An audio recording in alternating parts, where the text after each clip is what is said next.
तरह से संस्थाओं को राशि दी जाती है। एक तो जो संस्थाएं वो हैं जो विदेश से आर्थिक सहयोग प्राप्त करते हैं। तो छत्तीसगढ़ में ऐसी 364 संस्थाएं थी जिनको विदेशी फंडिंग मिलता था। उसमें से 84 संस्थाओं को कैंसिल किया गया है केंद्र सरकार के माध्यम से, और ये FCRA के अंतर्गत पंजीकृत संस्थाएं हैं, और 127 संस्थाएं जो स्वयं ही समाप्त हो गई प्रॉपर ये नहीं कर पाने के कारण। और इस तरह से 153 कुल संस्थाएं आज छत्तीसगढ़ में हैं जिनको विदेशी सहायता प्राप्त हो रही है, और ये संस्थाएं विभिन्न कार्यों में अभी लगी हुई है।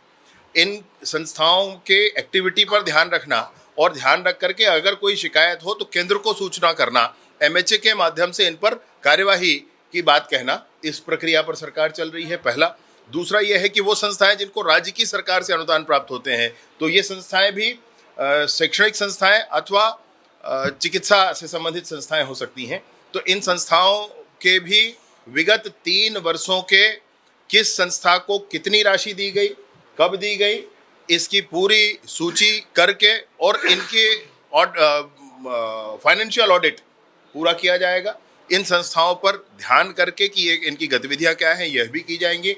माननीय मुख्यमंत्री जी ने इस बारे में स्पष्ट निर्देश कर दिया है और इस पर हम लोग काम कर रहे हैं। और इसी तरीके से मैं आपसे एक बात और कहना चाहता हूं कि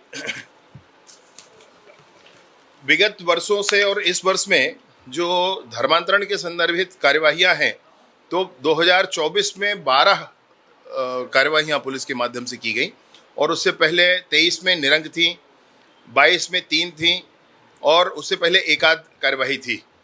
इस वर्ष भी इस बात को लेकर के पुलिस प्रशासन पूरी संजीदगी के साथ काम करेगा, और विशेष रूप से पुराने प्रावधानों के अंतर्गत वर्तमान में कार्यवाहियां की जा रही हैं, परंतु इस बात की स्पष्ट चिंता हो रही है कि नए प्रावधानों की आवश्यकता है। सरकार इसमें चिंतनशील है, माननीय मुख्यमंत्री जी का स्पष्ट मार्गदर्शन इसमें है, और हम जल्द ही नया कानून लेकर के आएंगे। नहीं, मैंने आपसे कहा कि 364 संस्थाएं थी, उसमें से 84 संस्थाओं को बैन कर दिया गया। और शेष जो संस्थाएं हैं वो अपना काम कर रही हैं, इनको कुछ नहीं कहा गया है।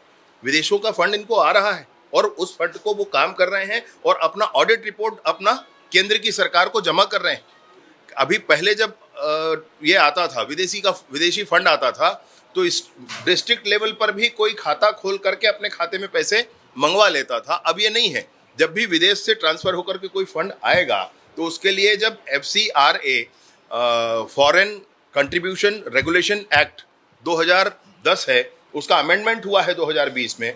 उस एक्ट के अमेंडमेंट होने के बाद अब दिल्ली के स्टेट बैंक ऑफ इंडिया के मेन ब्रांच में ही खाता खुलवाया जा सकता है, और वहीं पर पहले पैसा आएगा, उसका पूरा ऑडिट होगा, उसके बाद पैसा आगे बढ़ेगा। और इस तरीके से 153 संस्थाएं जो अभी छत्तीसगढ़ में हैं वो क्रियाशील है। धर्मांतरण की प्रक्रियाएं अब उठकर सामने आ रही, अब उस पर ध्यान करके कार्यवाहियां की जा रही। पिछली सरकार में कार्यवाही भी नहीं होती थी। पिछली सरकार में साल का देखेंगे तो निरंक रहता था पुलिस का आंकड़ा, क्योंकि आंकड़ों पर ही जीना रहता था उस सरकार को, आंकड़ों के आधार पर ही खुद को सही साबित करना होता था। अभी बहुत स्पष्टता से पुलिस को भी कहा गया है, प्रशासन को भी कहा गया है कि आप पूरी जानकारी लें, और हर एक विषय पर जब भी सामने विषय आता है तो जरूर FIR दर्ज करके और उस पर पूरी कार्यवाही करें। इसलिए विषय दिख भी रहे हैं अब आपको।